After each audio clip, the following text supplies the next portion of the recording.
we are calling on the government to engage overseas independent forensic expertise. If you look at Jamaica's track record in dealing with prosecuting the masterminds of complex fraud, our track record is actually very poor in finding the masterminds and recovering the majority of the funds that have been stolen. And you can go back to cases, whether Olin, Cash Plus, and others. It is important for our international and local credibility that we get the best expertise to get to the bottom of what would have taken place at SSL. News emerging today has even amplified that call, where you have two former CEOs indicating that they were not aware that Bolt, as one of their largest clients, had accounts at the institutions. That reinforces the need to have a transparent, independent investigation.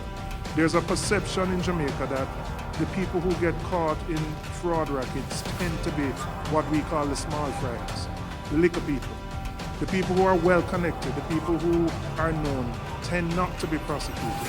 And I believe if Jamaica is going to restore its reputation, which is taking a battering, not just locally, but internationally, we must have the best experts who can track and trace where those monies would have gone, what assets would have been acquired with those monies, and to ensure that restitution is made. Usain Bolt has been the name and the person who has suffered a major loss. But I think we must remember there are a number of elderly people. There are people who would have invested their money in SSL who would depend on it for their pensions.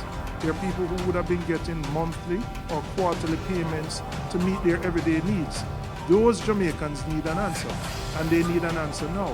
And it is critical that the government does everything to demonstrate that there is full independence, that there will be no cover-up, there are no sacred cows, and anybody who has been involved in this fraud will be brought to justice.